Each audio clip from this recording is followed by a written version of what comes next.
سے پہلے آدمی غم سے نجات پائے کیوں؟ ظاہر بات ہے جب تک زندگی ہے تو غم ہے، تو موت سے پہلے نجات نہیں مل سکتی۔ اگرچہ اس کے بعد کا اگلا مرحلہ جو ہے، جو حقیقت کو جاننے والے ہیں وہ تو جانتے ہیں کہ اس کے بعد تو غم کا اور بڑا کڑا مرحلہ آنے والا ہے۔ اب تو گھبرا کے یہ کہتے ہیں کہ مر جائیں گے، مر کے بھی چین نہ پایا تو کدھر جائے۔ اگر اللہ ہمیں معاف فرمائے، اپنی رحمت اور مغفرت سے ہمیں ڈھانپ لے، جیسے کہ حضور نے فرمایا اللہ یتغمدنی ربی برحمت، حضور نے فرمایا کہ کوئی انسان بھی محض اپنے اعمال کی بنیاد پر جنت میں نہیں داخل ہو سکے گا جب تک کہ رحمت خداوندی دستگیری نہ کرے۔ کسی صحابی نے بڑی ہمت کی، بڑے جرأت کا معاملہ کیا، پوچھ لیا کیا حضور آپ بھی؟ ظاہر بات ہے آپ بھی انسان ہیں، آپ بھی بشر ہیں، قرآن مجید میں کہلوایا گیا ہے وَإِنَّمَا أَنَا بَشَرٌ مِثْلُكُمْ۔ تو اگر آپ کہتے ہیں کوئی انسان جنت میں داخل نہیں ہو سکے گا محض اپنے اعمال کی بنیاد پر جب تک کہ رحمت خداوندی دستگیری نہ کرے، تو کیا آپ بھی اس قاعدہ کلیہ میں شامل ہیں؟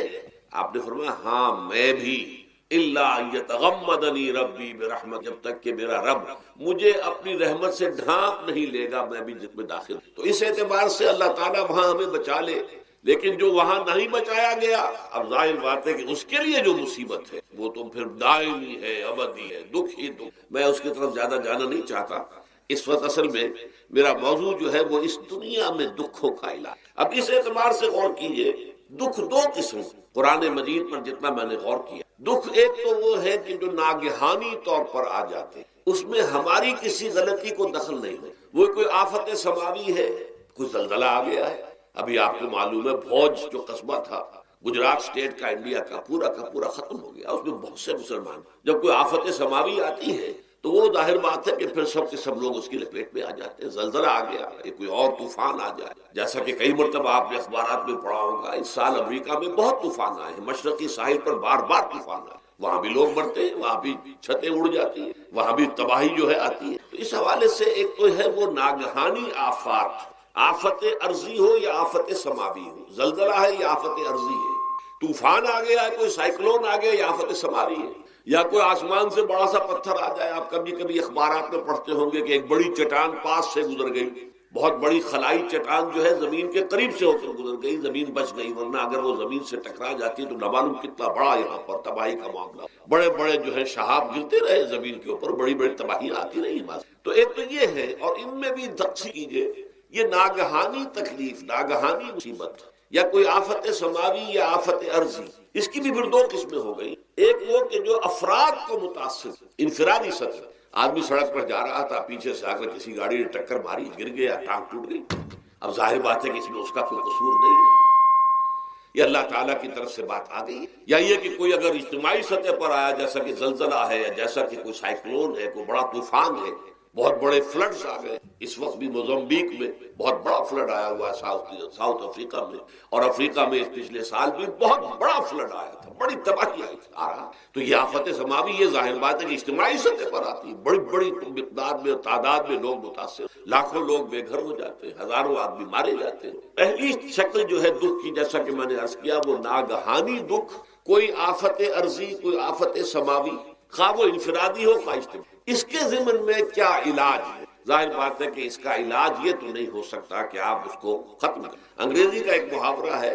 what cannot be cured must be endured۔ جو چیز جو ہے جس کا علاج نہیں ہو سکتا وہ تو برداشت کرنی پڑے گی۔ بعض بیماریاں بھی ایسی ہیں، ڈائبٹیز ہو گئی ہے، شوگر کا مرض ہو گیا، ڈاکٹر آپ کو بتائے گا کہ بھائی اب یہ مرض جائے گا نہیں، اب آپ کو اس مرض کے ساتھ ہی اپنے آپ کو ایڈجسٹ کر کے اپنی غذا وغیرہ اس کے مطابق طے کر لیجیے، ورنہ یہ کہ یہ نہ سمجھیے کہ یہ مرض چلا جائے گا۔ تو what cannot be cured must be endured۔ لہذا ان آفت سماوی و عرضی، چاہے وہ انفرادی سطح پر متاثر کرتی ہوں انسانوں کو، اور چاہے اجتماعی سطح پر، اس کا تو علاج ایک ہی ہے۔ عربی میں بھی ایک محاورہ یہ ہے کہ کسی نے پوچھا تھا کہ بچھو کے کاٹے کا کیا علاج ہے؟ البکاء الی الصباح، رات کو اگر کاٹا ہے کسی بچھو نے تو روتے رہو صبح تک، یہ علاج ہے، اس کا اور کوئی علاج ہے ہی نہیں۔ تو جو چیز لا علاج ہے اسے برداشت کر، گویا کہ یہاں جو اصل شے ہوگی کہ دنیاوی آفات، عرضی و سماوی آفات، ناگہانی آفات، ناگہانی مصیبت، ان کے ضمن میں ہمیں ایسی شے کی ضرورت ہے جو ہمارے اندر برداشت،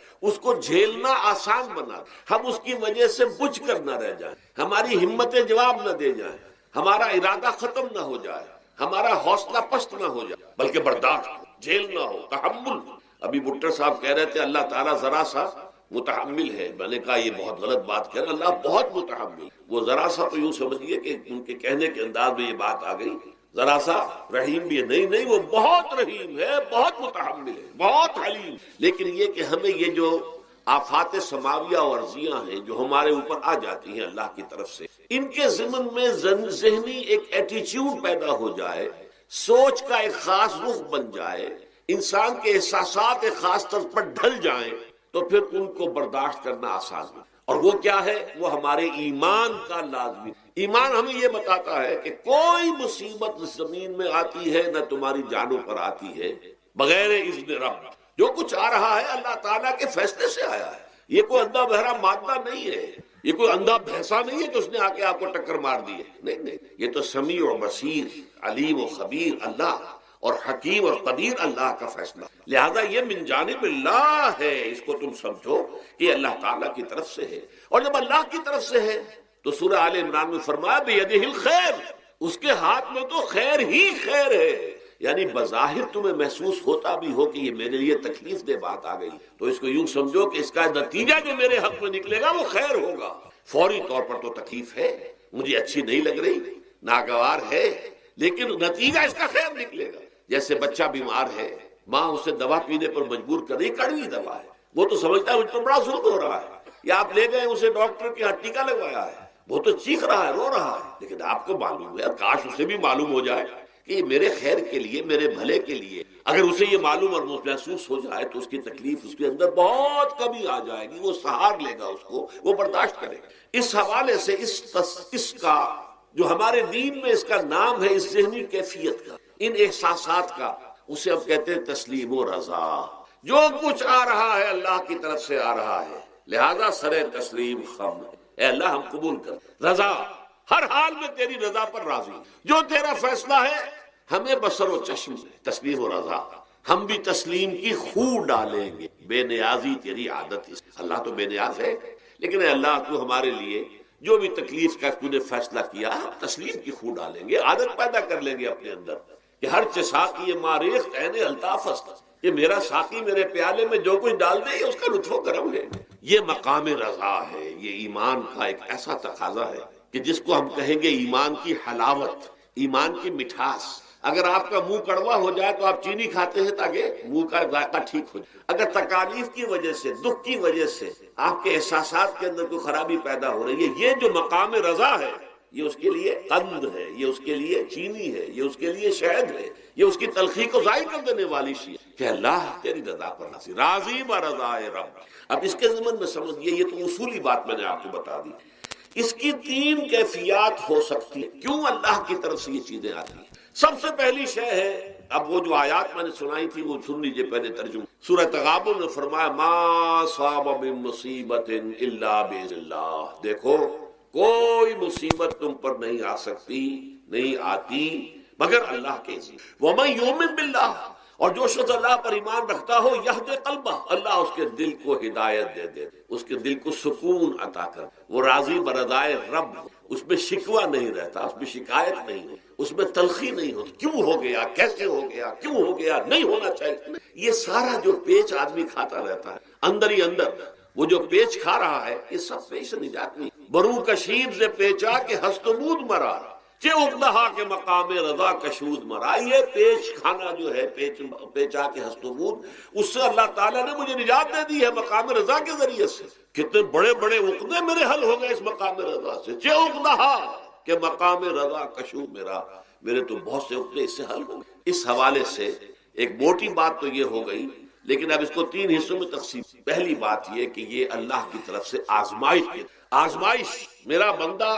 اس پر صبر کرتا ہے یا نہیں، یا میرے خلاف بکواس کرنے پر آمادہ ہو۔ اللہ تو ایسا ہے، اللہ نے تو ہم پر کبھی کرم کیا ہی نہیں، اللہ تو ظالم، معاذ اللہ معاذ اللہ معاذ اللہ، کہیں ایسا تو نہیں، میرا بندہ جو ہے تکلتا ہے میری وجہ سے، یہ سمجھ کے کہ اللہ کی طرف سے آئی۔ یہ صبر جو ہے یہ بہت بڑی کامیابی ہے اگر انسان کو، اور اس صبر کے نتیجے میں دو اور باتیں پیدا ہوتی ہیں۔ یہ مضامین علیحدہ علیحدہ دروس کے اندر آتے رہے ہیں، لیکن آج ایک نئے عنوان کے تحت جمع ہو کر پہلی بات یہ ہوتی ہے کہ یہ امتحان کا نتیجہ کیا نکلتا ہے کہ آپ نے ایک امتحان پاس کیا تو آپ کے اگلے درجے میں ترقی ہو، 5ویں کا امتحان پاس کر لیا نا، 6ٹھی میں جائیں گے، اب 6ٹھی کا امتحان پاس کریں گے تو 7ویں میں جائیں گے، 7ویں کا پاس کریں گے تو 8ویں میں۔ درجہ بدرجہ انسان کی دینی، ایمانی اور روحانی ترقی کا ذریعہ یہ آزمائش میں، جتنا اس میں صبر ہوگا، جتنا اس میں تسلیم و رضا جو ہے آپ حاصل کرتے جائیں گے تو آپ کے درجے بلند ہوتے جائیں گے۔ آپ کا امتحان کڑے سے کڑا آئے گا، بڑے سے بڑا آئے گا، مشکل سے مشکل تر آئے گا۔ ایک وقت میں ایم اے کا امتحان بھی آپ کو دینا ہوگا، ایک وقت میں ہو سکتا ہے پی ایچ ڈی کے لیے تھیسس آپ لکھیں، پھر اس کے اوپر جو ہے ٹیم بیٹھی ہوئی اور آپ سے وہ بحث کرے، جرا کرے آپ سے، وہ بھی کرنا ہوگا۔ لیکن یہ کہ اگر پرائمری ہی میں فیل ہو گئے تو اس کا سوال ہی پیدا نہیں ہوتا کہ کبھی آپ ایم اے کا یا پی ایچ ڈی کا تھیسس۔ اور اسی کو دوسرے انداز میں کہا گیا ہے قرآن مجید میں، وَلِيُبْلِيَ الْمُؤْمِنِينَ مِنْهُ بَلَاءً حَسَنًا۔ اصل میں ابلا کہتے ہیں، بلا یبلو جو ہے عربی زبان میں آتا ہے آزمانا، خلق الموت والحیات لیبلوکم ایکم احسن، یہی معنی ابتلا کے میں، ابتلا یبتلی آزمانا۔ ابلا یبلی جو آتا ہے باب افعال سے، اس میں آتا ہے کسی کو کسی تکلیف میں ڈال کر اس کو نکھارنا، کہ اس کا جوہر نکھر جائے، اس کے اندر جو خیر ہے وہ اور چمک جائے، لوگوں کو بھی معلوم ہو جائے کہ یہ شخص اس مقام کا اہل ہے، اس کے اندر یہ صلاحیت ہے، اس میں یہ قوت موجود۔ تو یہ گویا کہ اہل ایمان کی صلاحیتوں کو نکھارنے کے لیے اور ان کے درجات کی ترقی کے لیے بھی اللہ تعالیٰ دنیا کے اندر یہ مصیبتیں اور امتحانات جو ہیں آزمائش کے حوالے سے افراد پر بھی، اجتماعی طور پر بھی، اور ایک اس کا اور بھی اہل ایمان پر اس طرح کے ابتلاء و آزمائش کی ایک نوعیت اور بھی، اور وہ یہ ہے کہ جو بھی آپ سے غیر ارادی طور پر یا یہ کہ آپ نے کوئی گناہ ارادی طور پر بھی کر لیا، اللہ تعالیٰ اس کی سزا اسی دنیا میں دے کر آخرت کی سزا سے محفوظ کر دیتا ہے۔ گویا کہ اس سے بڑا خیر کیا ہوگا؟ یہاں کی سزا کیا ہے؟ جھیل لیا آپ نے، بخار آ گیا، ٹانگ ٹوٹ گئی، چلیے 3 مہینے آپ بستر پر پڑے رہے نا، اور کیا ہوا؟ کچھ نہیں۔ لیکن یہ کہ آخرت کی سزا ملتی، بہت حسین، لہذا کفارہ بناتا ہے اللہ تعالیٰ۔ ان جو بھی گناہ ہو گئے، غلطیاں ہو گئی، ان کا کفارہ اللہ تعالیٰ بندہ مومن کے لیے، حضور کی ایک حدیث ہے، اس کا متن مجھے یاد نہیں، کہ مومن کا معاملہ عجیب ہے، اسے کوئی تکلیف پہنچتی ہے صبر کرتا ہے، وہ اس کے گناہوں کا کفارہ بن جاتا ہے، اور اگر کوئی خوبی ملتی ہے تو اللہ تعالیٰ کا شکر ادا کرتا ہے، اس کے درجات بلند ہو جاتے ہیں۔ تو یہ معاملہ جو ہے اللہ تعالیٰ کی طرف سے بندہ مومن کے حق میں خیر، کہ در حقیقت اس کے ان گناہوں کی پاداش کہ جو اس نے یہاں کر لیے ہیں، یہی دنیا میں دے کر دھو دیا جائے، پاک کر دیا جائے۔ جیسے آپ کو معلوم ہے دھوبی جو ہے کپڑے کو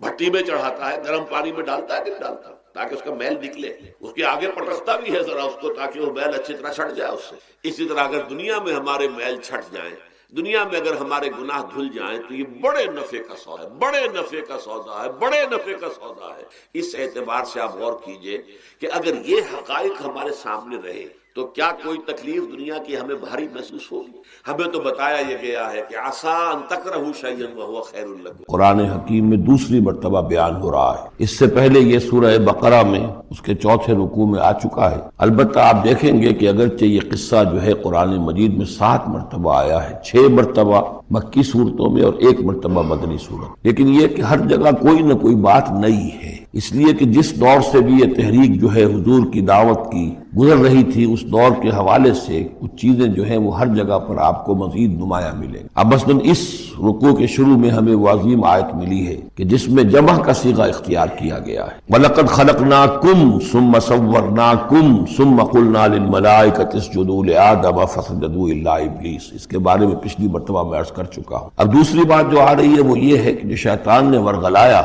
حضرت آدم کو اور حضرت حوا کو سلام علیہما، کہ جس درخت کا پھل کھانے سے اللہ تعالیٰ نے انہیں روک دیا تھا، کسی طریقے سے ورغلا کر انہیں اس درخت کا پھل کھانے پر آمادہ کر لیا۔ اس کے لیے لفظ آیا فوسوس لہما۔ یہ وسوسہ اصل میں ہم یہ سمجھتے ہیں کہ شاید یہ چیزیں اس طور سے ہو رہی تھی جیسے کہ ہم ایک دوسرے کے سامنے کھڑے باتیں کر رہے ہیں، ایک دوسرے کو پہچان رہے ہیں، لیکن حضرت آدم اور حوا کے بھی دلوں میں وسوسہ اندازی کی ہے شیطان نے، جیسے کہ شیطان وسوسہ اندازی کرتا ہے ہمارے دلوں۔ یہ مکالمے اس طرح کے نہیں ہے کہ وہ ایک ہی محفل میں کھڑے ہوئے، عام طور پر سورہ بقرہ کے 4تھے رکوع میں بھی اور دوسرے مقامات پر بھی ہمارا تصور کچھ اور رہتا، لیکن یہاں وہ پردے حائل ہیں۔ ابلیس جو ہے وہ یقیناً جو ہے جنات میں سے تھا، حضرت آدم علیہ السلام کے لیے اس وقت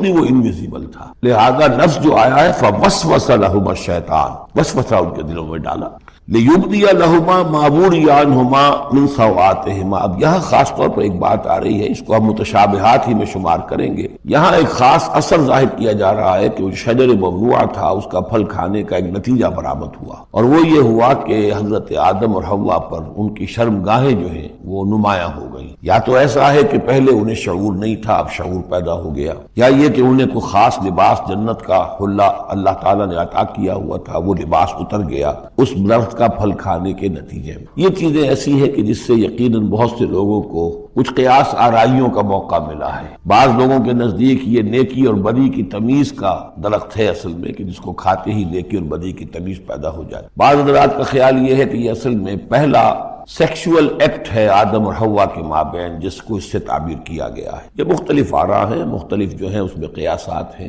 لیکن صحیح بات شکل یہی ہے کہ اس کے ضمن میں ابھی ہمیں اس کو متشابہات ہی کے دائرے میں رکھ کر اور اس کے بارے میں کوئی قطعی اور حقیقی اور یقینی رائے جو ہے قائم کرنے کی کوشش نہیں کرنی چاہیے، تاکہ کہیں اور معلومات جو ہیں ہماری سائنس کے ذریعے سے اکتشافات اور معلومات کا دائرہ اور وسیع ہو جائے تو اس سے ہم پہنچ جائیں اس کی کنہ تک کہ وہ درخت کون سا۔ لیکن یہاں ظاہر کیا گیا ہے کہ شیطان نے جو وسوسہ اندازی کی ان کے دلوں میں وہ یہ تھی، فَوَسْوَسَ لَهُمَا الشَّيْطَانُ لِيُبْدِيَ لَهُمَا مَا بُورِيَ عَنْهُمَا مِنْ سَوْآتِهِمَا وَقَالَ مَا نَهَاكُمَا رَبُّكُمَا عَنْ هَٰذِهِ الشَّجَرَةِ، اور اس نے کہا، یہ وسوسہ اندازی کی کہ نہیں روکا ہے آپ دونوں کو آپ کے رب نے اس درخت سے، الا ان تکونا ملکین، مگر یہ کہ کہیں آپ نہ ہو جائیں فرشتے نہ بن جائیں، او تکونا من الخالدین، یا ہو جائیں آپ ہمیشہ ہمیش رہنے والے۔ اب اس میں سیدھی سی بات یہ ہے کہ فرشتوں کو تو جھکایا گیا حضرت آدم کے سامنے، تو فرشتہ بن جانا کون سی بہت بڑی بات تھی، لیکن یہ کہ انسان بسا اوقات اپنی اصل حقیقت کو، اصل مقام کو بھول جاتا ہے، نسیان ہو جاتا ہے، اور یہ بات گویا کہ شیطان کے وسوسہ اندازی سے ان کے ذہن میں پیدا ہوئی، یا یہ کہ آپ ہمیشہ ہمیشہ رہیں اور آپ پر موت طاری نہ ہو۔ وَقَاسَمَهُمَا إِنِّي لَكُمَا لَمِنَ النَّاصِحِينَ، اور انہوں نے قسمیں کھا کر اس نے یقین دلایا میں آپ کے لیے بہت یعنی مخلص ہوں، اور جو رائے دے رہا ہوں وہ بہت صحیح ہے۔ فَدَلَّاهُمَا بِغُرُورٍ، تو دھوکہ دے کر انہیں، جس کو ہم کہتے ہیں مائل کر ہی لیا، شیشے میں اتار ہی لیا۔ فَلَمَّا ذَاقَ الشَّجَرَةَ، تو جب ان دونوں نے چکھ لیا اس درخت کے پھل کو، بَدَتْ لَهُمَا سَوْآتُهُمَا، ظاہر ہو گئی ان پر ان کی شرمگاہیں، وَاتَّفِقَا يَخْصِفَانِ عَلَيْهِمَا مِنْ وَرَقِ الْجَنَّةِ، اور وہ اب لگے درخت کے جو جنت کے پتوں کو گانٹھ کر اپنے لیے لباس بنانے کے لیے، تفقا یخصفان، گانٹھنے لگے، جوڑنے لگے، کہ جو جنت کے پتے تھے ان کو سی کر آپس میں اپنی سطر جو ہے وہ سطر پوشی کریں اور اپنی شرمگاہوں کو ڈھانپیں۔ وَنَادَاهُمَا رَبُّهُمَا، اور اب پکارا انہیں ان کے پروردگار نے، أَلَمْ أَنْهَكُمَا، کیا میں نے منع نہیں کیا تھا تمہیں، أَن تِلْكُمَا الشَّجَرَةَ، اس درخت سے، وَأَقُلْ لَكُمَا، اور میں نے کیا کہا نہیں تھا تم سے، إِنَّ الشَّيْطَانَ لَكُمَا عَدُوٌّ مُبِينٌ، کہ شیطان تم دونوں کے لیے بڑا کھلا دشمن ہے۔ قَالَا رَبَّنَا ظَلَمْنَا أَنفُسَنَا، تو ان دونوں نے کہا کہ اے رب ہمارے، ہم نے اپنے اوپر ظلم کیا، زیادتی کی، ہم اپنی غلطی کا اعتراف کرتے ہیں۔ وَإِن لَّمْ تَغْفِرْ لَنَا وَتَرْحَمْنَا لَنَكُونَنَّ مِنَ الْخَاسِرِينَ، اور اگر تو نے ہمیں معاف نہ فرما دیا اور ہم پر رحم نہ فرمایا تو ہم تو تباہ ہونے والوں میں ہو جائیں گے۔ یہاں ایک بات اور نوٹ کر لیجئے، ایک تو یہ کہ یہاں کہیں بھی ایسا اشارہ نہیں ہے کہ ابلیس نے یہ وسوسہ ابتداءً حضرت حوا کے دل میں کیا۔ عام طور پر ہمارے ہاں جو کہانیاں مشہور ہیں وہ یہ ہے کہ حوا جو ہے ذریعہ بنی ہے حضرت آدم کو بھی گمراہ کرنے، وہ اشارہ نہ سورہ بقرہ میں اس کا ہے نہ یہاں ہے، بلکہ جمع کوئی جو تسنیہ کا صیغہ ہے مسلسل چل رہا ہے، ان دونوں کے لیے معاملہ ہے، بیک وقت ہے۔ تو یہ اصل میں جو عیسائی دنیا میں تصور پیدا ہوا ہے کہ عورت فی نفسہ ہی برائی کی مظہر ہے، ایو سے ایول، ایو حوا اور ایول بری شے، یعنی عورت فی نفسہ ہی برائی کی جڑ ہے۔ چونکہ ان کے ہاں رحمانیت پیدا ہوئی، شادی نہ کرنا جو ہے وہ گویا کہ اعلیٰ روحانی زندگی کے لیے شرط قرار پایا، عورت سے قرب اور تعلق جو ہے وہ بڑی گھٹیا بات، دنیا داری کی زندگی، حیوانی زندگی قرار پائی۔ تو یہ تصورات قرآن میں کہیں نہیں ہے۔ یہ تو جیسے کہ آدم کا معاملہ تھا ویسے حوا کا معاملہ تھا، اور شیطان نے دونوں کو ورغلایا ہے اور دونوں نے اللہ سے معافی مانگی۔ دوسرے یہ کہ یہاں نوٹ کر لیجئے کہ یہاں یہ بتا دیا گیا کہ وہ الفاظ کیا تھے۔ وہاں سورہ بقرہ میں ہم پڑھا ہے فَتَلَقَّى آدَمُ مِن رَبِّهِ كَلِمَاتٍ فَتَابَ عَلَيْهِ، حضرت آدم کے دل میں جو ایک سخت پشیمانی کے جذبات پیدا ہوئے تو اس کے لیے الفاظ خود اللہ تعالیٰ نے تلقین فرما دی، اور وہ الفاظ یہ ہیں ربنا ظلمنا انفسنا وَإِن لَّمْ تَغْفِرْ لَنَا وَتَرْحَمْنَا لَنَكُونَنَّ مِنَ الْخَاسِرِينَ قَالَ اهْبِطُوا بَعْضُكُمْ لِبَعْضٍ عَدُوٌّ، اور اللہ نے فرمایا کہ اب اترو یہاں سے، حبوط کے بارے میں گفتگو میں سورہ بقرہ میں کر چکا ہوں. تم ایک دوسرے کے دشمن ہوگے. عداوت جو ہے وہ چل رہی ہے شیطان اور اس کی ذریت اور حضرت آدم کی اولاد، اس کے مابین تو سب سے بڑی دشمنی ہے، مستقل دشمنی ہے. باقی یہ ہے کہ انسانوں کے اندر بھی آپس میں دشمنیاں چلتی ہیں. وَلَكُمْ فِي الْأَرْضِ مُسْتَقَرٌّ وَمَتَاعٌ إِلَىٰ حِينٍ، اور اب تمہارے لیے زمین میں ٹھکانہ ہے اور ساز و سامان ہے، ضرورت کی چیزیں ہیں، الی حین، ایک وقت معین تک کے لیے. یہ ابدی نہیں ہے، ہمیشہ کے لیے نہیں ہے، ایک خاص وقت تک کے لیے اب تمہیں وہاں رہنا بسنا ہے، اور وہاں رہنے بسنے کے لیے جو ضروری چیزیں ہیں وہاں فراہم کر دی گئی. قال فیہا تحیون وفیہا تموتون ومنہا تخرجون، ساتھ یہ بھی فرما دیا کہ اب اسی زمین میں تم رہو گے اور اسی میں تم مر کر داخل ہو جاؤ گے. فیہا تموتون، اسی میں مرو گے، ومنہا تخرجون، اور اسی میں سے تمہیں دوبارہ نکال لیا جائے گا بعث بعد الموت. یا بنی آدم قد انزلنا علیکم لباسا یواری سوآتکم وریشا. اب یہاں ایک جو یعنی ایک راہبانہ تصور ہی، الٹا قسم کا راہبانہ تصور جو ہے یوں سمجھیے کہ پیدا ہو گیا تھا عرب کے لوگوں میں بھی. وہ سمجھتے تھے جیسے آج بھی دنیا میں نیوڈسٹ سوسائٹیز جو ہیں وہ کہتے ہیں لباس ایک تکلف ہے، خامخواہ ہے. جب انسان کو اللہ نے پیدا کیا تو کوئی لباس نہیں ہوتا، پھر حیوانات کا کوئی لباس نہیں ہے، یہ خامخواہ ایک تکلف ہے انسان نے جو اپنے لیے اختیار کر دیا ہے. عرب میں یہ رواج پڑ گیا تھا کہ مادر زاد برہنہ ہو کر مرد اور عورتیں طواف کرتے تھے خانہ کعبہ کا، اور یہ گویا کہ بڑا اونچا کام تھا. گویا کہ ہر تکلف سے، یعنی بہرحال اب بھی ہم طواف کرتے ہیں تو صرف 2 چادریں ہوتی ہیں. انہوں نے کہا کہ وہ چادروں کا تکلف بھی کیا کرنا ہے، بس جیسا بھی اللہ نے پیدا کیا ہے مادر ذات برہنہ مرد اور عورتیں جو ہیں وہ طواف کرتے تھے، اور اس کو بڑا نیکی کا کام سمجھتے تھے. بہت یوں سمجھیے کہ اپنی یعنی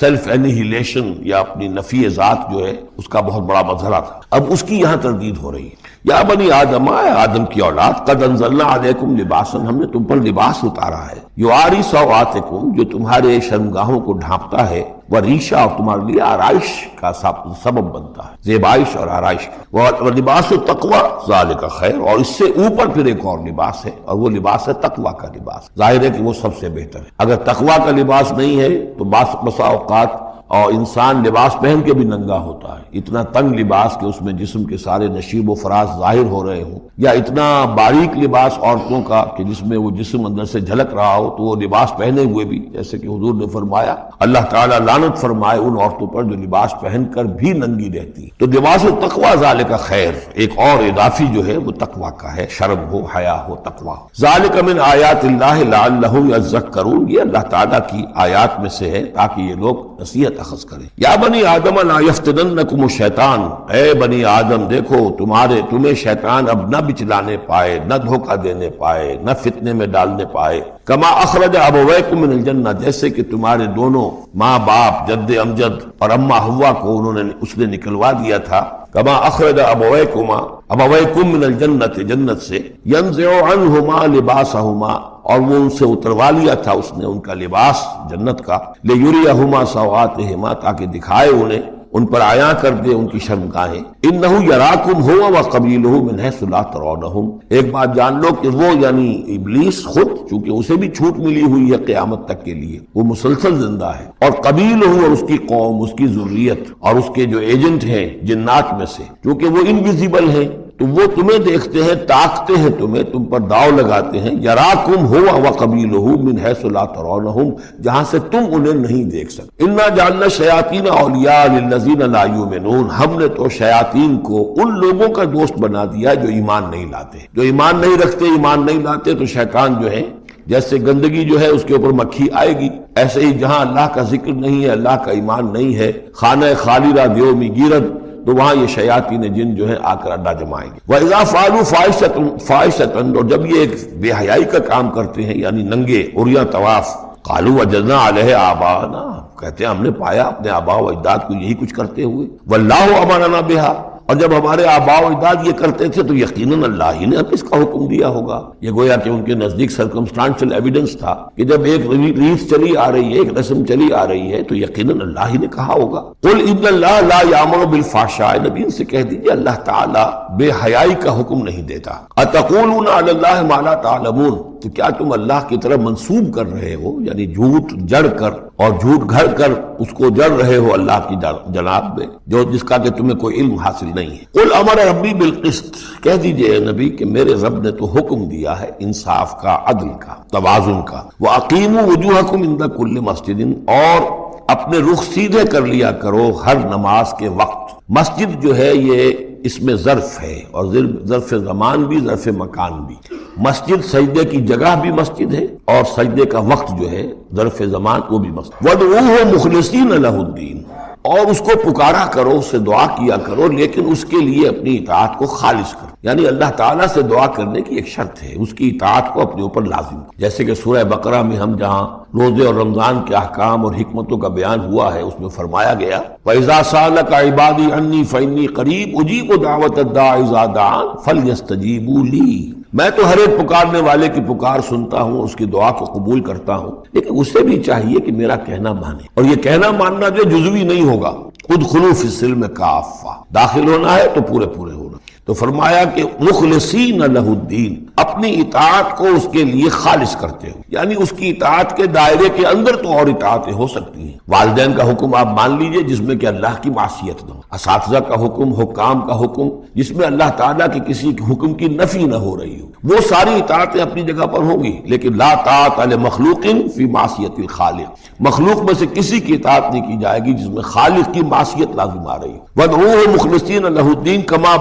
بَدَأَكُمْ تَعُودُونَ، جیسے اس نے تمہیں پہلے پیدا کیا تھا اسی طرح تمہارا اعادہ ہو جائے گا، تم دوبارہ بھی پیدا ہو جاؤ۔ فَرِيقًا هَدَىٰ، ایک گروہ وہ ہے کہ جس کو اللہ نے ہدایت دے دی ہے، وَفَرِيقًا حَقَّ عَلَيْهِمُ الضَّلَالَةُ، اور ایک گروہ وہ ہے کہ جس کے اوپر گمراہی مسلط ہو چکی ہے، جس کے حق میں گمراہی ثابت ہو چکی ہے، یعنی ان کی روش کی وجہ سے، ان کی ضد، ان کی ہٹ دھرمی، ان کے تعصب، ان کے حسد، ان کے تکبر کی وجہ سے اب وہ مستحق ہو چکے ہیں۔ حق علیہم الضلالہ انہم اتخذوا الشیاطین اولیاء، اور یہ اس لیے کہ انہوں نے شیطانوں کو اپنا رفیق اور ساتھی بنایا من دون اللہ، اللہ کو چھوڑ کر، ویحسبون انہم مہتدون، اور سمجھتے یہ ہیں کہ ہم بہت ہدایت پر ہیں، سیدھے راہ پر ہیں۔ یا بنی آدم خذوا زینتکم عند کل مسجد، دوبارہ پھر اے آدم کی اولاد اپنی زینت لے لیا کرو۔ خذوا زینتکم، یعنی لباس جو ہے جس کو کہا گیا ریشہ تمہارے لیے آرائش ہے، یہ تمہارے لیے زینت ہے، اللہ نے اتارا ہے اپنی آرائش کا سامان، اور یہ کہ نماز کے لیے جب انسان آئے تو اچھا لباس پہن کر آئے۔ ہمارے ہاں عام طور پر الٹی روش چلتی ہے، دفتر جا رہے ہیں تو بہت اچھا لباس ہے، مسجد جا رہے ہیں تو وہ چاہے میلے کپڑے پہن کے چلے گئے، لیکن یہاں اللہ تعالیٰ فرما رہا ہے یہ نہیں، میرے پاس آتے ہو، میرے دربار میں آتے ہو تو اچھا لباس پہن کر آؤ۔ یا بنی آدم خذوا زینتکم عند کل مسجد وکلوا واشربوا ولا تسرفوا، اور کھاؤ پیو اور اسراف نہ کرو۔ جو کچھ چیزیں ہم نے بنائی ہیں وہ بہرحال اس لیے بنائی ہیں کہ بنی آدم جو ہے ان کی خوراک کے کام آئے، جو اچھی چیزیں ہیں۔ انہ لا یحب المسرفین، ہاں وہ اسراف کرنے والوں کو پسند نہیں کرتا، ضائع کرنا، ضرورت سے زیادہ خرچ کرنا، یہ چیزیں جو ہیں یہ اللہ تعالیٰ کو پسند نہیں ہیں۔ اب یہاں پھر اسی رہبانیت کی نفی ہو رہی ہے کہ جس میں سمجھا یہ جاتا ہے کہ اچھا کھانا پینا ہی برا ہے، کاہے کو پہنا جائے، بہت موٹا جھوٹا ہی کھانا چاہیے۔ اچھے کھانے پینے کا مطلب تو یہ کہ نس پرستی ہو رہی ہے۔ اچھا پہننا جو ہے کیا ضروری ہے، موٹا جھوٹا پہن کے گزارا ہو جائے گا۔ اس معاملے میں سمجھ لیجئے کہ دو حالات میں صورت مختلف ہو جاتی ہے۔ اگر تو دین اللہ کا مغلوب ہے تو پہلا فرض آپ کا یہ ہے کہ اللہ کے دین کے غلبے کی جد و جہد کریں، بیشتر وقت بیشتر صلاحیتیں اس میں لگائیں۔ ظاہر بات ہے اچھا کھا ہی نہیں سکتے، اچھا پہن ہی نہیں سکتے، یہ اس کا منطقی نتیجہ ہو جائے گا۔ یہ اس لیے نہیں کہ رہبانیت کی وجہ سے نہیں کر رہے، اس وجہ سے کہ ممکن ہی نہیں۔ آپ اپنے اسی وقت کو لگائیں گے زیادہ کمائی کے لیے، محنت کریں گے دنیا کے لیے، زیادہ کمائیں گے تو اچھا کھائیں گے، اچھا پہنیں گے۔ آپ نے تو اپنا وقت جو ہے وہ لگا دیا ہے اللہ کے دین کے لیے، اگر لگائیں گے نہیں تو دین غالب کیسے ہو جائے گا؟ خود بخود تو نہیں ہوگا، آسمان سے تو نہیں ٹپک پڑے گا دین، اللہ فرشتے تو نہیں بھیجے گا دین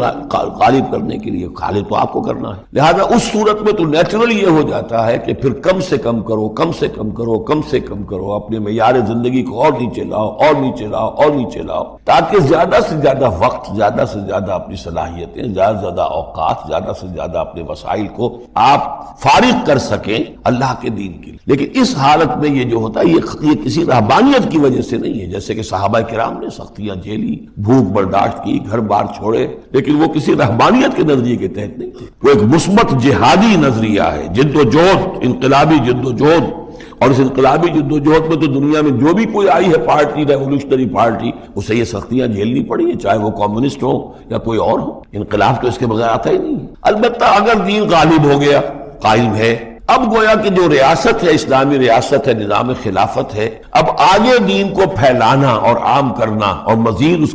اس کے غلبے کی جد و جہد کی توسیع جو ہے یہ ریاست کے ذمہ آ گئی۔ ریاست جو بھی اپنے شہریوں کے اوپر اس کے لیے بوجھ ڈالتی ہے، جو ٹیکس ڈالتی ہے، یا جو بھی والنٹیئرز مانگتی ہے، یہ لڑائی جو ہے ڈرافٹنگ کرتی ہے، وہ ٹھیک ہے، اس کے مطابق اگر اسے چاہیے 10,000 آدمی نکل آئے، باقی کی طرف سے یہ فرض کفایہ ادا ہو گیا۔ ریاست کے قائم ہونے کی شکل میں صورتحال بدل جاتی۔ اب آپ اپنے گھر میں رہے، جو وقت آپ کے پاس ہے آپ اچھا کمائیں، اچھا کھائیں،